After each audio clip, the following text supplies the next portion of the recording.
Welcome to HSBC Global Viewpoint, the podcast series that brings together business leaders and industry experts to explore the latest global insights, trends, and opportunities. Make sure you're subscribed to stay up to date with new episodes. Thanks for listening, and now on to today's show.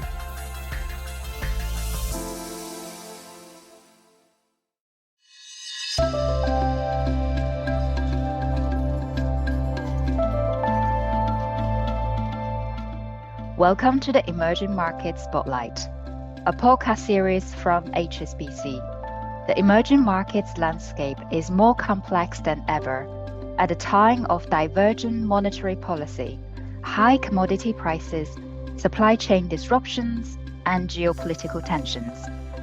Join us as we speak with world's leading institutional investors, experts, policymakers, and thought leaders to explore the challenges and opportunities.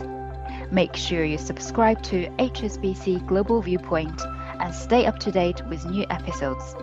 Thanks for listening, and now on to today's show.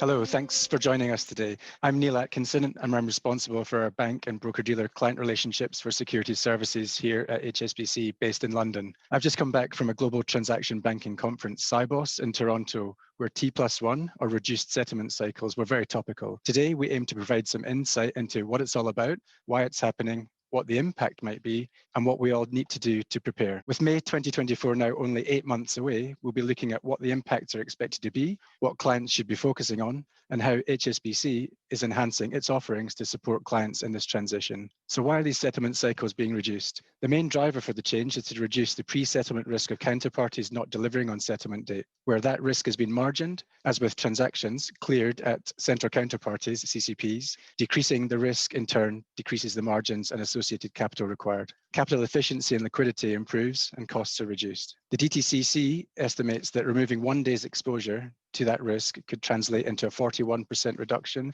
in the volatility component of CCP margin requirements. So clearly there are some benefits. I'm delighted to be joined today by 4 colleagues and HSBC experts from markets and securities services who each come at this from a different angle, but critically with equally important viewpoints. So I'd like to introduce you to Sophie Mullanders, Custody Product for Europe and the Americas, Adnan Hussain, Head of Agency Lending and Liquidity Services, and Eric Chang, Head of FX Solutions APAC, and also, last but not least, Ashwini Kannadi, Senior Vice President of Product, Security Services, Southeast Asia. So without further ado, let's start with you, Ashwini. India went live with T+1 reduced settlement cycle relatively recently. I wonder if you can take us through how this change was implemented and what your India experience was. Thanks. Thank you, Neil.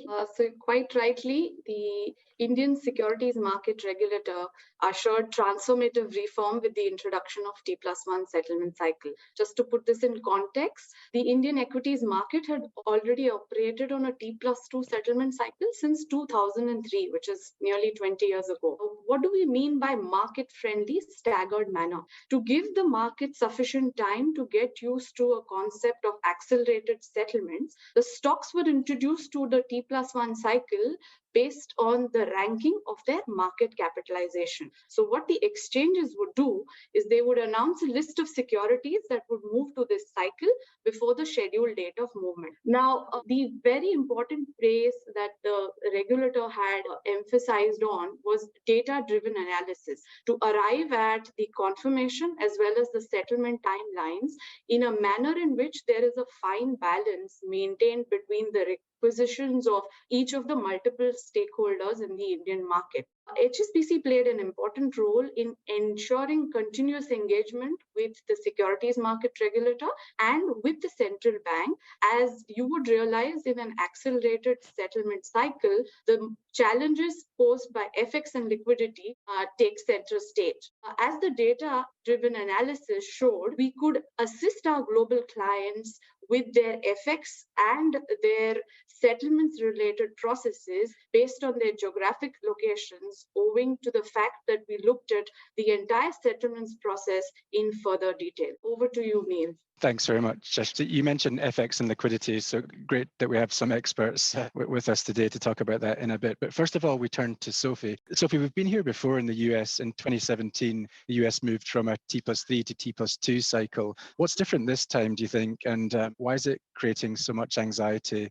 I know we hear from clients almost on a daily basis, particularly in Asia at the moment. Yes, we do, Neil. The point is that a lot of HSBC clients are European and Asian-based clients. So that means that this change is going to be a very big impact to these clients. Pretty much all clients, all investors are exposed one way or another to the US as the largest capital market. And this change will impact most players, whether they are local or international brokers or investment managers. The first rule will require the broker dealers and investment managers to complete trade allocations, confirmations, and affirmations. Now, concerning the US, that move to T+1 implies a fundamental change in the trade affirmation process. So there's a change in the SEC rules, which will affect the clients. So this is the reason why people talk a lot about it as soon as technically possible, but in any case, by no later than 9 p.m. on trade date Eastern time. So that is 2 a.m. in the morning UK time, or this is 9 a.m. the next day in Hong Kong or Singapore. So it gives you an idea of the time challenge we are facing. The second rule is that the second SEC rule is that the registered investment advisors need to also make and keep the records, including the date and the timestamp of all these trade confirmations, allocations, and affirmations sent. So again, this is a big change in the process. Thank you, Sophie. So maybe turning to Adnan then. Adnan, you're responsible for both treasury and securities lending here for HSBC's securities services business. Like a primary role for securities lending is to provide liquidity. So T+1 clearly going to have a knock-on effect on stock lending and borrowing, like Sophie alluded to. With less time to identify and recall the loans, settlement fails, and resulting penalties could rise, of course. What opportunities and challenges do you see, Adnan? I think it's a good question. And, from a securities lending perspective, perhaps to be contrarian to start off on the opportunities front, ultimately we have seen settlement cycle decrease over the years in several different markets. Each time that did take place, the role of securities lending, essentially as a liquidity provider, did allow us to effectively enable the market to supply the sufficient assets in order to meet the appropriate settlement. So, certainly there is an opportunity associated purely from a lending perspective and on a performance basis. Efficiencies from an operational perspective, as well as just operational risk and cash and liquidity risk, are really at the forefront to try to be able to manage within this type of a transition. So from an operational perspective, a lot of the framework around streamlining of recalls, as well as the settlement process in general associated to both the collateral and the loan side, are effectively at the forefront in this type of a transition. And in order to really address those from an asset manager's perspective, the way that you're communicating, the technology that you would be using with your custodian as well as your brokers, are huge enablers to be able to ensure a smooth transition effectively into this T+1 advent. I think that operational capacity and the way that we would process recalls, accelerate the timings to receive cash notifications from our underlying clients, sales notifications from our underlying clients, as well as perhaps from a treasury perspective, consider the advent of the likes of pre-funding to help mitigate some of the challenges that are then drawn out of time zone challenges that you've heard of from Sophie as well. Addressing some of those challenges through the likes of pre-funding are options to be able to really get ahead of it and mitigate this any negative impacts associated with the transition. I think one last point I did want to really raise was the U.S. Certainly would be the largest by way of capital markets, but in a securities lending construct, that accounts for nearly 60% of the market today. U.S. Treasuries and certainly the government bonds in general would be one of the largest asset classes traded and have done so on a same day basis for an extended period of time. having seen the smooth fashion in which those have traded, there does lend a lot of confidence into the transition on T+1 for the equity business as well. Yeah, thanks, Adnan. Really good point on T-bills, actually. Eric, Adnan mentioned pre-funding. If we look at the FX component, something that's obviously critical to successful settlements, I know that you're speaking to clients on a daily basis now who've got some concerns about, when the transition's occurring and the time left to prepare for that. But what's your view, please, Eric? So really, we're seeing two sets of clients, right? There's a group of clients generally based in restricted currencies that do currently prefer to pre-fund trades, right? So I think the T+1 transition is going to be less of a concern for them. Generally, when they receive their base currency and they immediately start hedging into USD, that USD is going to be ready for security settlement from day one. So they're a little bit less concerned. Maybe instead of T+2 starting, they may try to revert back to T+1 and just try to maintain some cash balances available. I think in the past, when US rates were definitively lower than a lot of the EM kind of carry currencies, there were some cost concerns around that. But obviously, with the rate environment where it's at, the concern is a little bit less for them for early pre-funding. I think the real impact for Asian and EMEA clients are those that do prefer to deal FX on a post-securities execution basis. And that leads to a lot of knock-on effects, right? Now with US going to T+1, for an Asian or EMEA investor that's waiting for the securities amount to match a firm and then generate the orders for that execution, they're looking at T+0 execution window, right? There's a lot of concerns around this. Essentially, if you get your FX incorrect, it's just leading to an immediate settlement failure, right? Which is what everybody wants to kind of avoid. So I think really improving and streamlining the post-trade cycle to ensure that they're getting those FX orders affirmed and then subsequently sent on for execution is going to be critical. The big concern that I think 2 or 3 markets really have in JPY, Aussie, and Kiwi is the early cutoff of those markets, right? I think when you're talking about the yen market, the cutoff for that is substantially earlier. I think the affirmation cutoff is 9 p.m. Eastern, which is 9 a.m. Hong Kong. That's like 30 minutes left for execution, and it's going to be similar to the AUD as well. So those are some of the main concerns that we have been seeing arising out of the region. Yeah, you're right. The market here in Europe's just gone through the whole CSDR and settlement discipline regime, and now embracing this new challenge. What are the options available to HSBC's FX clients then? What can they do, do you think? Yeah, so I mean, there's 3 readily options that we're looking at. Previously mentioned was pre-funding. I think if you're pre-funding your FX, it's a little bit easier. You have less to worry about. But realistically, it's about outsourcing FX to a third party. So I mean, generally speaking, when people buy into US securities, like Sophie had alluded to, they don't generally prefer to pre-fund or do FX standing instructions, but that's going to have to be considered as an option. If you leave the FX to be outsourced to a custodian bank, you have less concerns about the funding issue. And lastly, it's about maintaining a US presence for either execution or middle office or your back office, right? So a lot of discussions that we had, half in jest, half out of concern is, do we need to set up a US desk? Do I need to have a desk in the West Coast after US equity closing? And these are some legitimate concerns that a lot of asset managers are kind of grappling with, and the potential cost increase behind expanding their presence, expanding desks that they have, and how they're really going to staff that going forward. Yeah, okay, that's a good point around US presence. And what about CLS? Any impact there for asset owners? Yeah, so the CLS cutoff, so CLS isn't available for T+0 settlement, right? So you have to be in a T+1 settlement. So the cutoff for that is, I believe, 6 p.m. Eastern, depending on the time zone and whether it's summertime or non-summertime. But that's for CLS itself. A lot of custodian banks have a 4 to 5 p.m. settlement cutoff. But yeah, I mean, so the CLS cutoff for custodians, they need to receive it an hour to 2 hours prior to that before they can even allow for that CLS settlement. So CLS is potentially out the window now. So there's a lot of bilateral risk flying around in FX for the entire US securities market. And that is going to be a concern, and it's going to increase potential settlement risk. And a lot of houses are going to have to relook at bilateral kind of settlement limits going forward. Thanks, Eric. Sophie, turning back to you now, if we look at the various stages in the settlement process, I think impact on affirmation we already touched upon. And for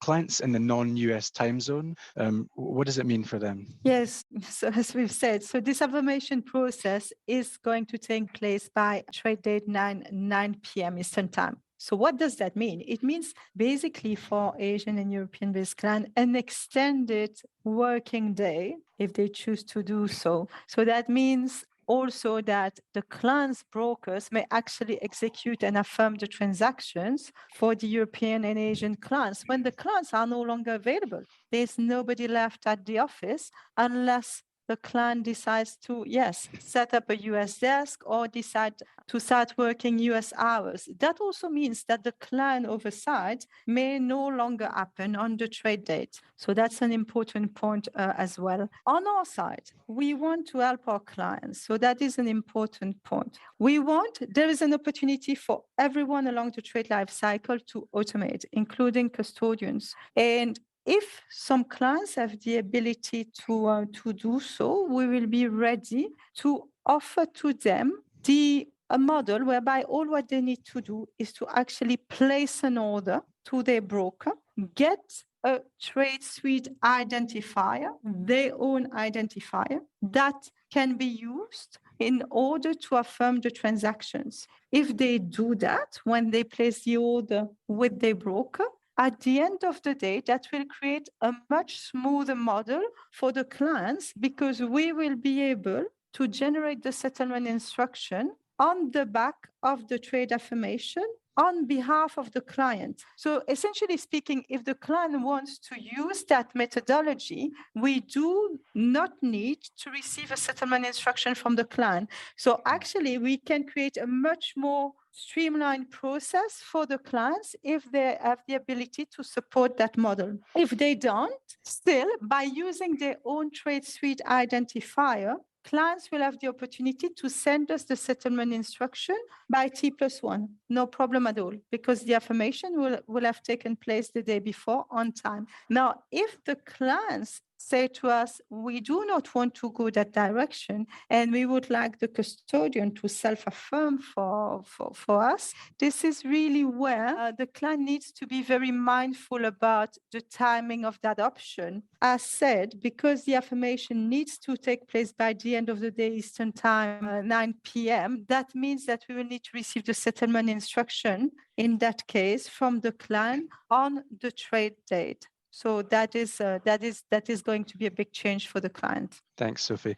Yeah, okay. Sophie, you touched a bit on kind of innovation. Adam, maybe turning over to you.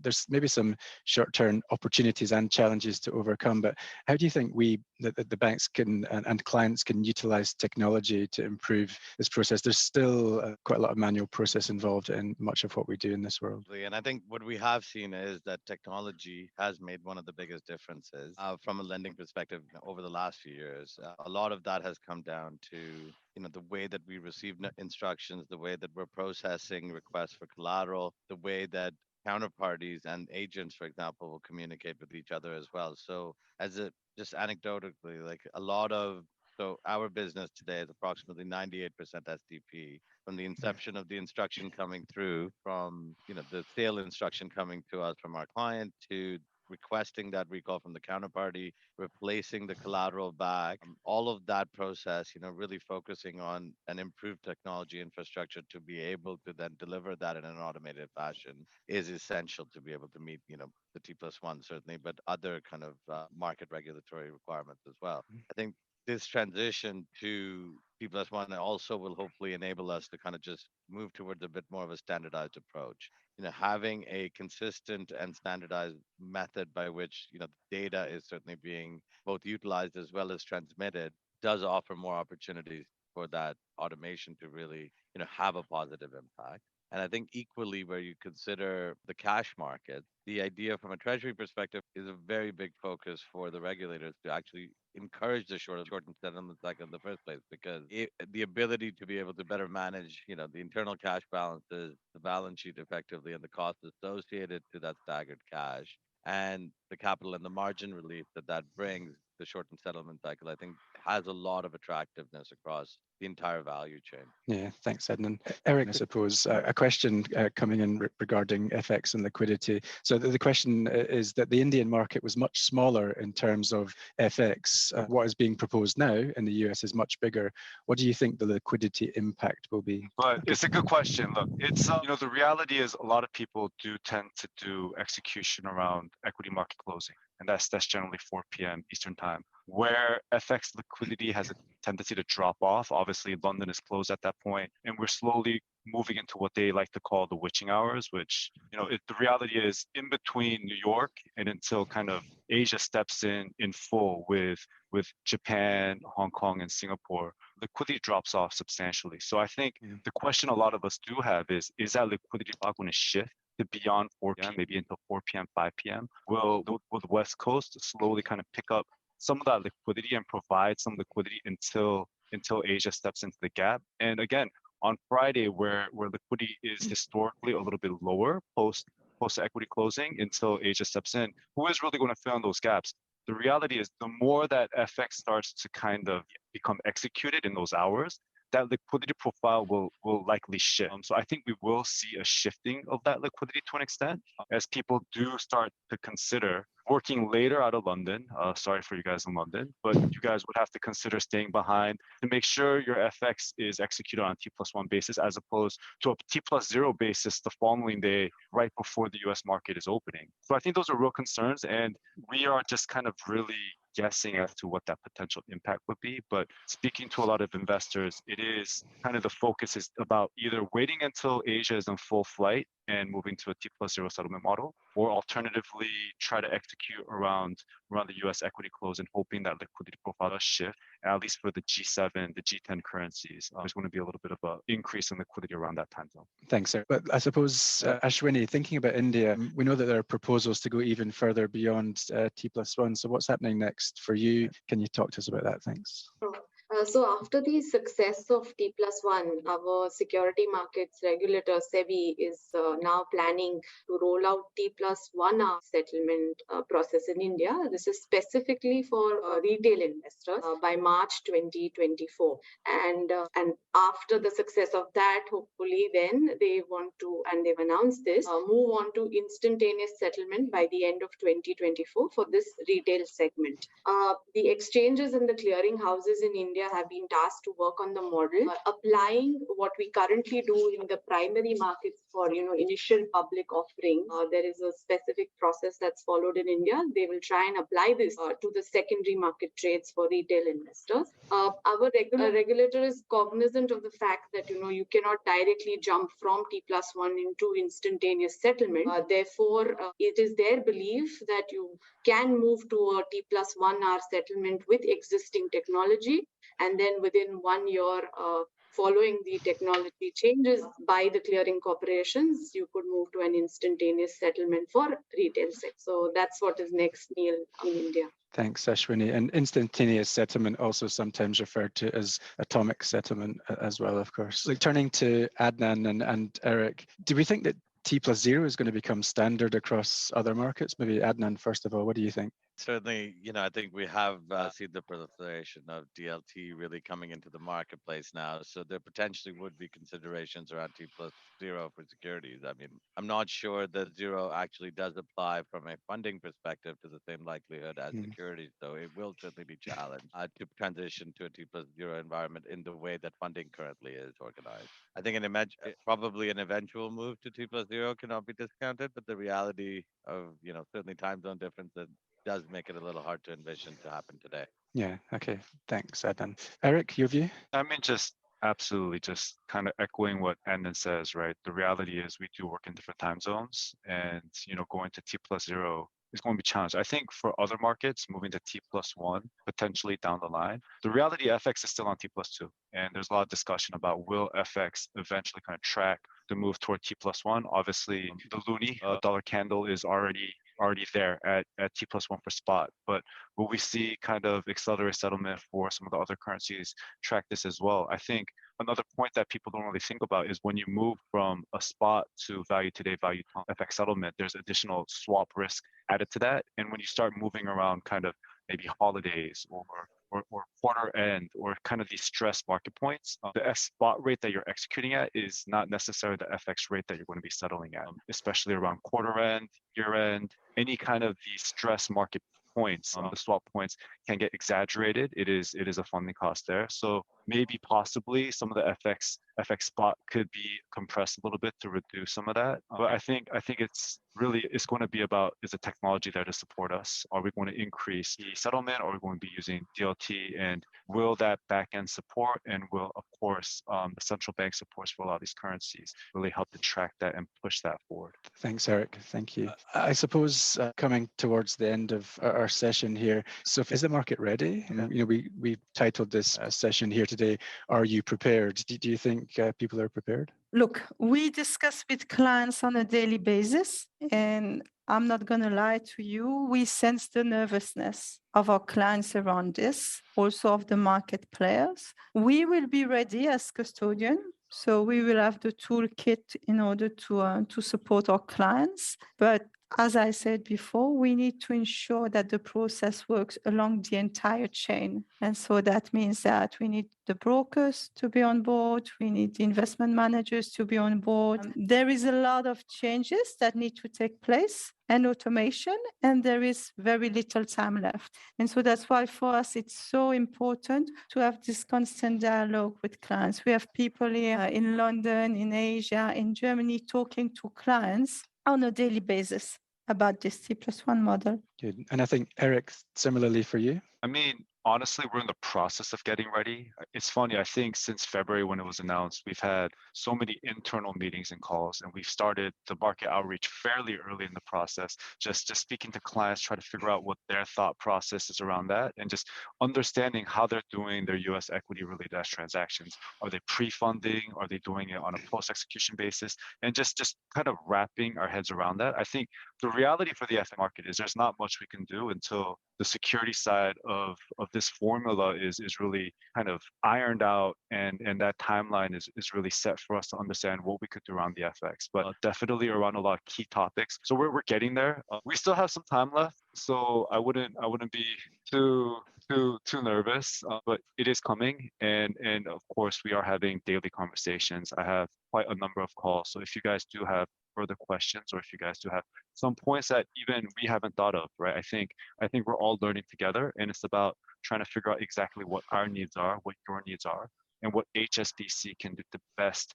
help you prepare. And if there's something that we're missing, we absolutely want to hear that feedback, so we can take that under consideration and build out the best possible product for our clients, you guys, to really be able to consume and embark on this as pain-free as possible. Thanks, Eric. Yeah, excellent. Thank you, Ashwini. Look, Ashwini, Eric, Sophie, Adnan, thank you so much for joining today. From all of us here at HSBC's Markets and Securities Services, we wish you all the best of luck. As Eric said, we're here for you. Please get in touch with any questions that you might have. Thanks. Thank you. Thank you for joining us for this episode of Emerging Markets Spotlight. We hope you enjoy the discussion. HSBC is uniquely positioned to connect investors and corporates internationally. To learn more about anything you heard today, visit gbm.hsbc.com or contact your HSBC representative. Make sure you subscribe to HSBC Global Viewpoint and stay up to date with new episodes.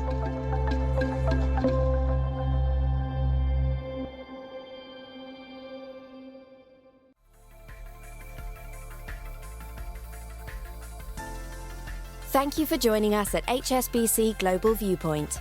We hope you enjoyed the discussion. Make sure you're subscribed to stay up to date with new episodes.